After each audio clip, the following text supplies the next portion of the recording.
I cheated on my husband with a younger lover during a party. I threw away 20 years of marriage for a night of lust and got pregnant. Today I live in misery and raising a fatherless son. My name is Alexa, I am 44 years old, and I live in Toluca, Mexico. I am an art teacher for children, and until recently, I believed my life was perfectly structured. I was married to Guillermo, a 45-year-old engineer who was always that kind of quiet, hardworking, and methodical man.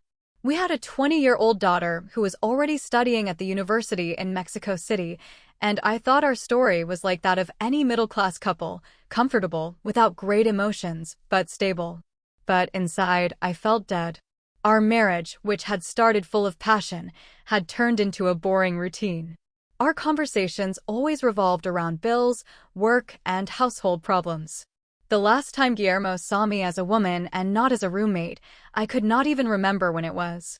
I smiled at my friends and showed them photos on Instagram as if everything were perfect, but deep down I felt invisible, suffocated in that bubble of boredom and predictability. I was always vain. I liked to be noticed, to feel desired. I did not want to be just a wife. I wanted to feel alive again, beautiful, interesting. It was then that, without realizing it, I started to pay too much attention to the people around me. Little flirtations at work, compliments at the market, and I found myself wondering, am I still capable of arousing desire in someone?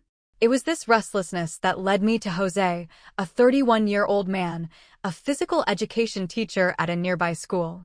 I met Jose during a sports event organized by local schools. I was there representing my school with my students, and he was in charge of organizing the event.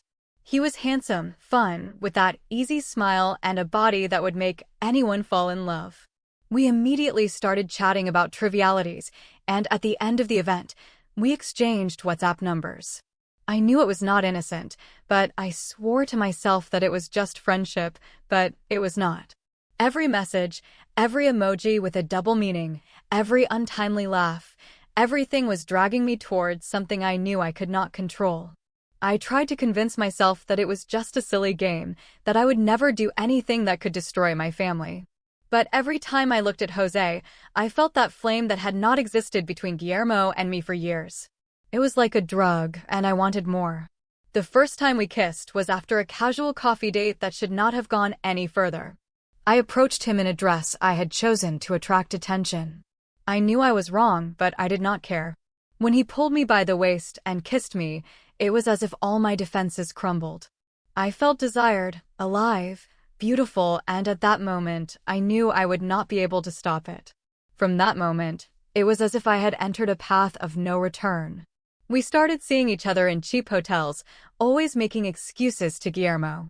Every time I was with Jose, I felt more distant from my husband. I even looked Guillermo in the eyes after one of those afternoons of betrayal and felt nothing, just a void, an indifference that scared me. But at the same time, it liberated me. At first, I thought I could control everything. For me, they were just casual encounters, an escape from the monotony of my marriage with Guillermo. He was still that quiet, predictable man who never asked me where I was or with whom. This only facilitated my double life. But as the weeks went by, I began to feel something different for Jose. It was not just lust, it was a kind of connection, a rush of adrenaline that made me want more than just a few hours locked in a motel. I began to find myself daydreaming in class, looking at my phone every 5 minutes, wishing to receive messages from him. I put on different makeup, chose more daring clothes, and even the other teachers commented on how happy and radiant I looked. But what they did not know was that this happiness came from a dirty, hidden, and shameful place. At the same time that I felt alive, I felt guilty. Inside, I was torn between being a family woman and an adulteress. Guillermo began to notice some changes. He looked at me with suspicion, but did not dare to ask me anything. One day, he even tried to rekindle something between us by inviting me to dinner. I accepted, but during dinner, I could only think of Jose. I even found myself comparing them mentally. Guillermo seemed old, boring, predictable. And Jose was a hurricane, a risk, and I felt more and more addicted to him. Shortly after, what I feared and desired at the same time happened. I fell in love. That casual game turned into something bigger. Jose told me I was special, that he had never felt the same for anyone. I believed every word he said because it was everything I needed to hear. And although I knew he also had his adventures, I deceived myself. I let myself go. For the first time in many years, I felt that I was living something real, even if it was a lie. Jose and I began to make secret plans. We talked about traveling together, of living together someday. He promised me a different life, a life of passion and freedom. And I, blinded by desire and emotion, began to think that I could really leave everything behind. I found myself looking at Guillermo and wondering, why am I still here? Why continue to feign a happiness I had not felt in years? It was as if Jose had awakened me from a deep coma. It was at a party at the house of one of our neighbors in Colonia Santa Ana Tlaupaltitlan. It was then that everything began to fall apart. Guillermo and I went together, as always, keeping up appearances. The party was packed, with barbecue, music, and a lot of drinks. I already knew that Jose would be there because he was a friend of a colleague of Guillermo. But what I did not expect was that the tension between us would be so visible. When our eyes met, it was as if the rest of the world disappeared. I could not control myself. Although Jose and I were surrounded by acquaintances, I could not look away. Every time our eyes met, I felt that shiver. And Guillermo noticed. I saw in his eyes that something inside him had finally awakened. For the first time in years, he was really looking at me, trying to understand what was happening. I knew the bomb was about to explode, but it was too late to back out. It was that same night that everything got out of control. I walked away from the group to get a drink, and Jose appeared by my side as if by coincidence. But we knew it was not. We spoke in a low voice, we laughed, and he gave me a compliment that made me blush like a teenager. It was then that he discreetly brushed my waist with his hand, but Guillermo saw it. I immediately noticed his gaze fixed on us. My heart raced. I felt a shiver down my spine. Guillermo approached slowly, without saying anything at first. I tried to smile, pretending that nothing was wrong, but he was not fooled. He looked directly at Jose with a look I had never seen on him before. For the first time, my husband showed a firmness that scared me. He grabbed Jose's wrist, moved his hand away from my waist, and said in a firm voice, "We have not been introduced yet, but you are crossing the line with my wife." My face turned red with shame and nervousness. The others around me tried to pretend they were not paying attention, but I knew everyone was looking at me out of the corner of their eye. Jose, with that air of superiority, tried to maintain his pose, but seemed disconcerted. I, not knowing what to do, simply smiled nervously and made up a silly excuse that Jose was just a friend from school, but Guillermo did not seem convinced, and I knew, deep down, that he would not forget that scene. The tension was palpable in the air for the rest of the party. Guillermo remained silent, but watched my every move. Jose also backed off a bit, but exchanged glances with me whenever he could. I was torn between the fear of being discovered and the thrill of experiencing that adrenaline rush. The guilt was eating away at me, but I had already crossed an invisible line. It was as if I could no longer go back. I was trapped in my own desire, and in a way, I liked the feeling. Later, when we got home, Guillermo tried to act normal. He made me a tea, as always, and even gave me a goodnight kiss, but in his eyes, I saw that something had changed. He was different. I, on the other hand, could barely sleep. I spent the whole night thinking about the two men in my life and feeling an inexplicable anguish. It was as if I were sinking into a dark pit with no way out. The next day, Jose sent me an early message asking if I was okay and if Guillermo had said anything. I replied no, that everything was normal, but I felt shattered. He invited me to see him over the weekend and, still confused, I accepted without hesitation. I could not resist that addiction, that feeling of being desired, of being alive. My marriage seemed more distant with each new message, with each new encounter. That weekend, I lied to Guillermo, telling him I was going to visit a friend in Metepec, but in reality, I went straight to a cheap motel where Jose was already waiting for me. That day, something changed between us. It was not just physical. He told me he loved me, that he really wanted to be with me, and I believed him for the first time. I seriously considered leaving my husband behind and living that forbidden love, whatever the cost. After that weekend with Jose, I came home as a different person. There was something in my gaze, in my attitude, that not even I could hide. Guillermo noticed. He looked at me with a mixture of distrust and sadness, but as always, he tried to maintain his composure. Deep down, I still believed that I was the woman he loved, and that broke my heart, or what little was left of it. I wanted to feel guilty, but the truth was that I was too in love for it to matter. I started making up more excuses. Teacher meetings, school events, get-togethers with friends. Every lie pushed me further away from Guillermo and closer to Jose. And with each new lie, I felt less connected to my married life. Jose's love was warm, captivating, impulsive. With Guillermo, everything seemed lukewarm, predictable, outdated. I began to question if I had ever been truly happy with him, or if I had simply settled for fear of loneliness. It was during one of those nights of lies that everything began to fall apart. I was with Jose when I noticed dozens of missed calls from Guillermo on my cell phone. My heart raced. I left the motel in a panic, and when I got home, he was sitting in the living room waiting for me. I had never seen that expression on him before. It was a mixture of pain and contempt. I tried to smile, to feign calm, but my voice trembled when I asked him what was wrong. He simply said, "We need to talk." I knew what that meant. I sat on the sofa, unable to look him in the eyes.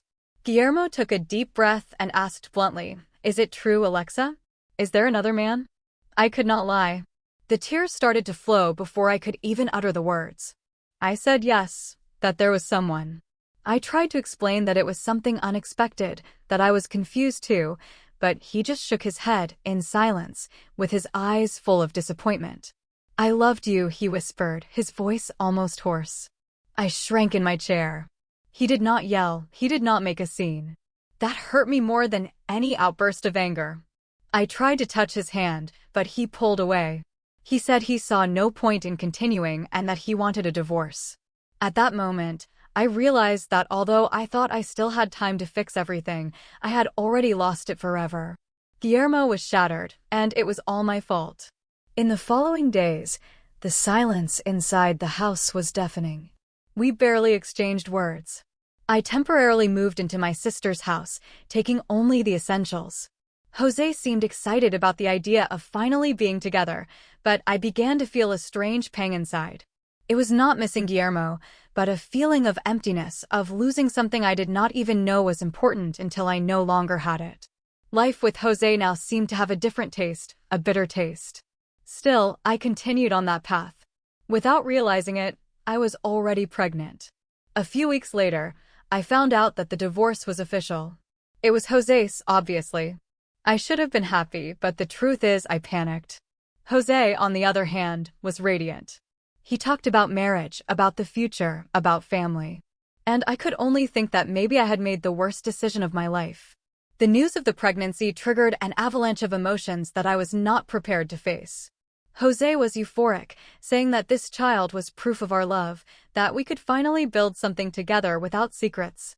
I, however, felt more and more overwhelmed. I began to notice details in Jose that I had previously ignored. His impatience, his selfishness, his increasingly frequent absences. Something inside me was screaming that I had traded the certain for the uncertain. The weeks passed and, as my belly grew, Jose withdrew. He started going out more with friends. He came home late and even avoided talking about the baby. The man who said he loved me so much seemed to be evaporating before my eyes. I found myself alone, dealing with the checkups, buying things for the baby, and the insecurities of pregnancy without any real support. It was then that I realized I had been used. There was no true love, only momentary desire and blind passion. Guillermo, on the other hand, disappeared from my life. He did not send me messages, he did not answer my calls, he wanted nothing to do with me.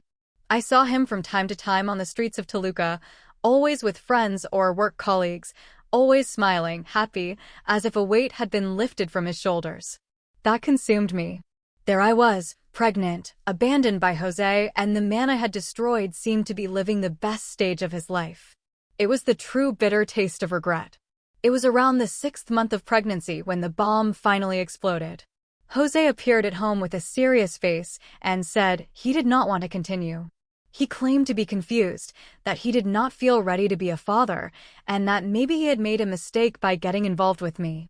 I broke down. I screamed, I cried, and I begged, but it was useless. He simply grabbed some things and left, leaving me alone with a broken heart and a baby on the way. For the first time in my life, I felt firsthand the abandonment I had caused Guillermo. The following days were the worst of my life. I could barely get out of bed. My sister tried to help me, but I refused to accept that this was real. I thought about looking for Guillermo, about asking for help, but pride and shame paralyzed me. After all, I was the traitor. I was the woman who destroyed her own family for a hopeless affair. How could I now, pregnant and alone, look into the eyes of the man I had destroyed? The birth of my son, whom I named Jose Jr., did not bring me the joy I expected. I loved him, of course, but every cry he made reminded me of my loneliness, my bad decisions, the life I had wasted for something so empty. I saw judgment in people's eyes, or worse, pity. And the cruelest thing of all was knowing that Guillermo had moved on. I heard rumors that he was dating someone, that he seemed happier than ever. Meanwhile, I was drowning in diapers, bills, and loneliness. It was then that the final humiliation came upon me. I ran into him by chance at a shopping mall. He was with another woman, elegant and smiling, and I was there, pushing the baby's stroller, visibly exhausted and worn out by sadness. He greeted me kindly, asked if I was okay, and praised the baby with a sincere smile. I could barely hold back the tears. At that moment, I understood. I had lost everything. And the worst of all was that it was completely my fault. After that encounter at the shopping mall, something inside me completely shattered. For the first time, I truly saw the reflection of the woman I had become, an abandoned traitor, marked by her own decisions, while the man who once loved me walked steadily towards a happy life without me. I returned home with tears in my eyes, a weight in my heart, and a feeling of emptiness that prevented me from breathing. I had chosen this path, I knew it, but I never imagined the end would be so lonely. Little by little, the situation worsened. Jose disappeared completely. He did not send money, he did not show up to see his son, and he did not even answer my calls. I had to sue him to at least try to guarantee child support, but everything dragged on slowly in the courts. Meanwhile, I saw Guillermo grow professionally, socially, and even emotionally. Social media made it even clearer. He was in love again. A beautiful, elegant woman, completely different from me. I became the talk of the town in Toluca. The mothers at school whispered, the neighbors avoided direct contact, and even old friends distanced themselves.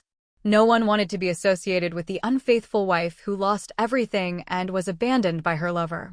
I felt humiliated every time I went to the supermarket or picked up my son from daycare. People looked at me with contempt, or worse, with pity. I hated myself. I hated myself for letting the love of my life slip away for a stupid whim. Still, in moments of weakness, I kept thinking about contacting Guillermo.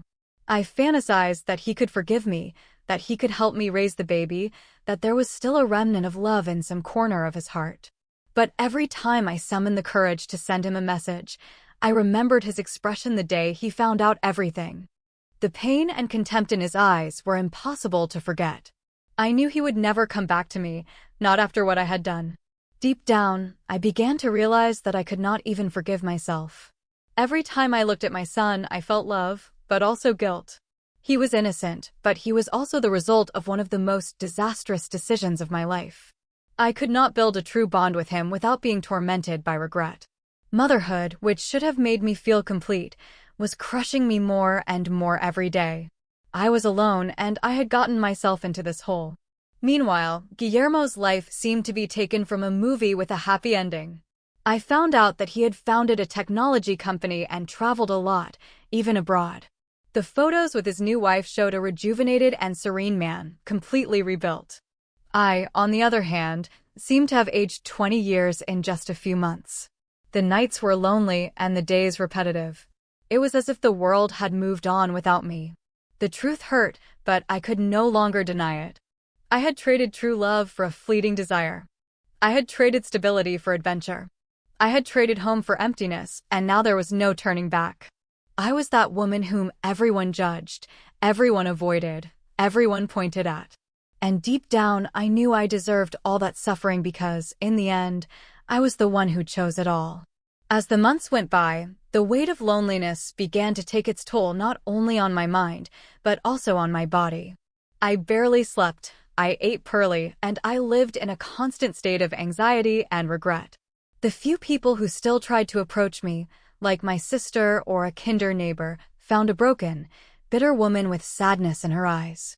I did not want help, I did not want advice, because deep down I knew there was no way to fix what I had done. The punishment I was living was just. The looks I received on the street or at school events seemed to pierce my skin like blades. Everyone knew, everyone talked about it, and in Toluca, gossip spreads like wildfire. I stopped going to parties, participating in school meetings, and isolated myself from all social contact. My life was limited to home, my son, and silence. A heavy, suffocating silence. However, what hurt me most was the lack of contact with Guillermo. Not a message, not a look of compassion. I even thought about moving to another city, starting from scratch far from all this, but reality kept me stuck. There was not enough money, there was no support, there was no courage. I only had the constant reminder of my bad decisions and the image of Guillermo moving on without me. Sometimes I would find myself looking at the baby and wondering, how could I? How could I let the man who gave me love, stability, and a family be destroyed by an empty whim? The news I received about Guillermo seemed to be getting better and better. I heard that he had gotten engaged to that elegant redhead I had seen him with at the mall. They said she was sweet, intelligent, and that she helped him with his business. The wound in my chest opened wider with each detail. It was as if the universe was showing me every day how much I had lost, how much I had wasted. His new wife was living exactly the same life that was once mine. My son, on the other hand, was growing up fast. He was beautiful and healthy, but every smile he gave me brought me pain and joy, because I knew I could never offer him what Guillermo would have given me. A complete family, true love, a home without lies. I tried to be a present and loving mother, but there were times when sadness overwhelmed me and I could not hide it.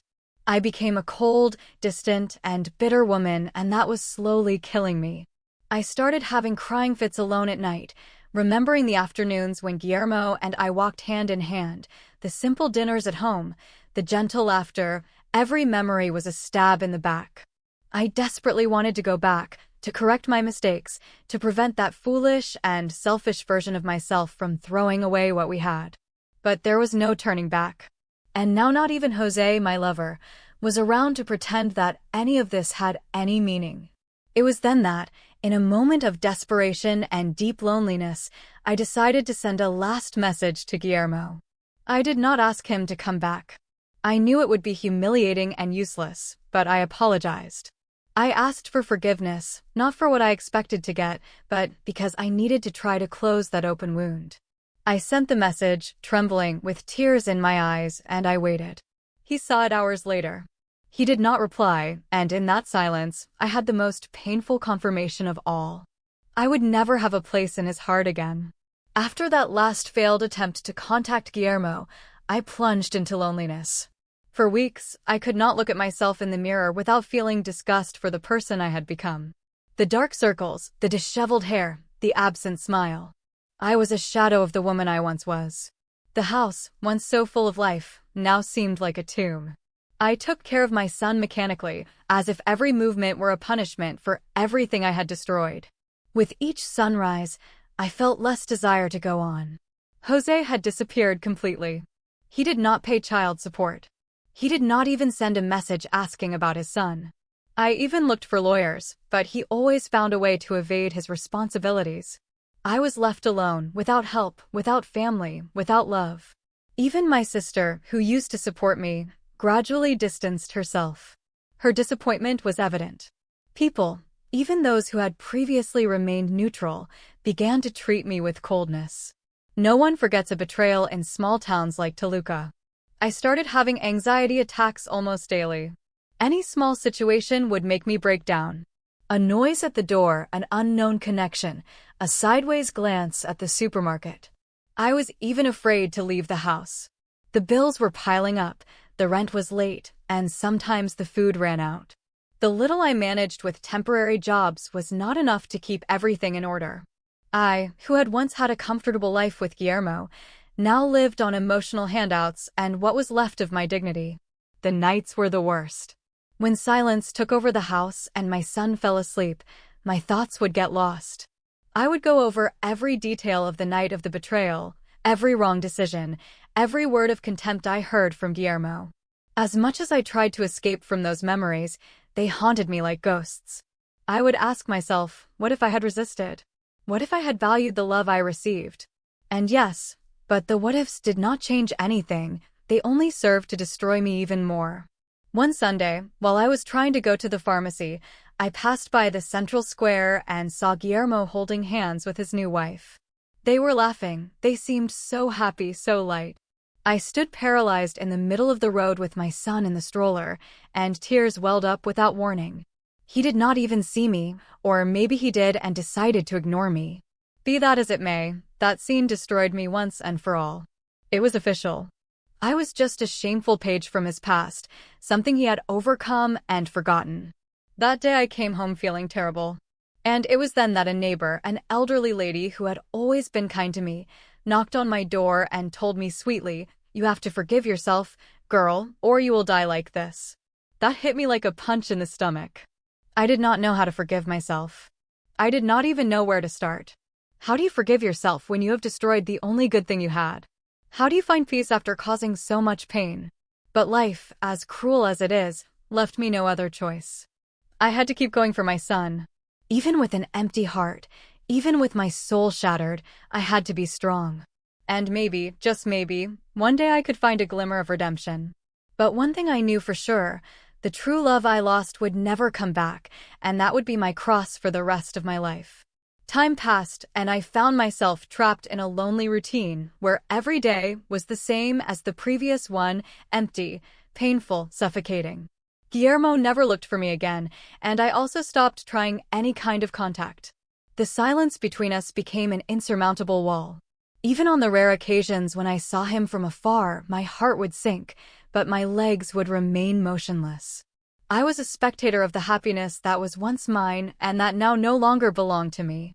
My son was the only reason I kept going.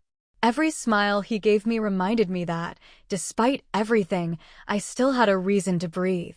But even he, with his innocence, began to realize that something was wrong. He asked me about his father, why we did not see Uncle Guillermo as before. I made excuses. I struggled not to cry in front of him, but deep down I knew that one day he would find out the truth and maybe he would hate me too. The nights continued to be my greatest torment. I would lie in bed and remember every detail of my old life. My first kiss with Guillermo, the trips, the birthdays, even the simple moments like cooking together or watching a movie. These memories were my torture and also my only comfort. I could not forget, and the worst part was that I did not want to forget. It was as if I deserved to carry every memory as a punishment. Over time, I found out from acquaintances that Guillermo had officially married the elegant redhead. They even opened a small business together and seemed happy, fulfilled, and in complicity. He had moved on without a hitch while I remained stuck in the same place, dragging invisible chains. The news of the wedding shattered me in a way I did not even expect. I sat on the living room floor and cried for hours alone, hugging my pillow. Financially, the situation also worsened every month. The debts were piling up and I had to ask my mother for help, but although she was disappointed, she did not turn her back on me. I found myself depending on others, something I had always hated. Working became a desperate obligation.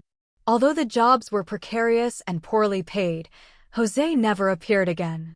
Not a single clap, not a call, he simply disappeared from the map. There were times when I thought about giving up everything. The pain was so intense that I could barely breathe, but then I would look at my son's little face and I knew I could not. It was not his fault. He did not deserve to bear the weight of my mistakes.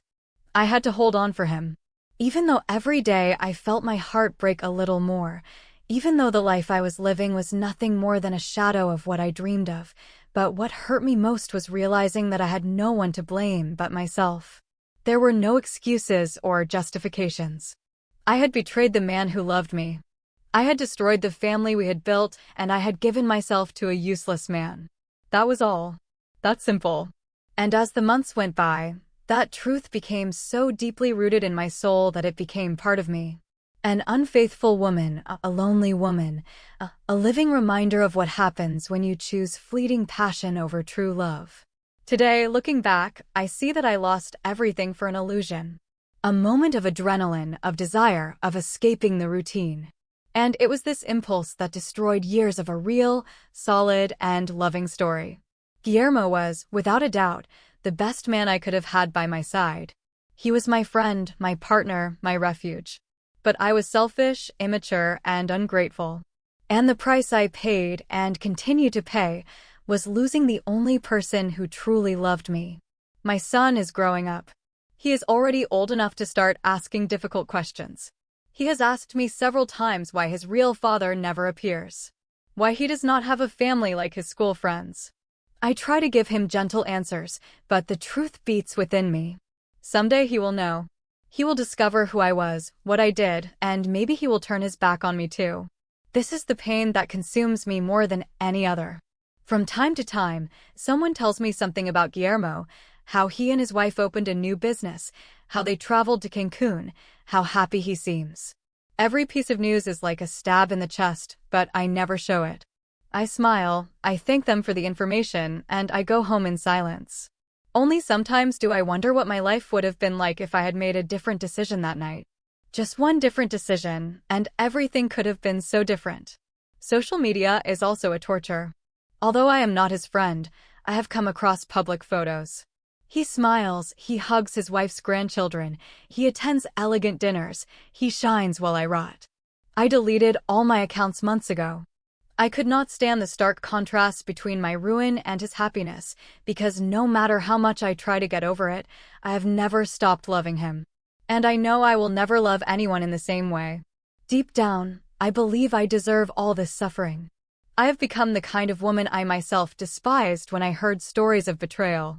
Who said I would never be able to hurt someone like that? Well, I did. I hurt, I destroyed, I lied. Now I carry this scar on my soul, a mark that does not disappear no matter how much time passes. I have no right to ask for forgiveness or seek redemption. Sometimes I wonder if Guillermo misses me. If, even for an instant, he remembers the good memories we had. But maybe not. Maybe he buried everything so deeply that today I am just a distant mistake, a reminder of what not to do. And I do not blame him. I have become that.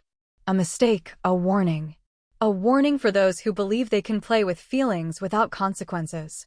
Today, I simply exist. I live to raise my son, to not let him suffer because of me. I no longer seek love, I do not seek redemption, I simply survive. This is the legacy I leave. The lonely nights, the silent tears, the weight of regret. I was an unfaithful wife. I betrayed my husband, and in the end, the one who destroyed my own life was myself.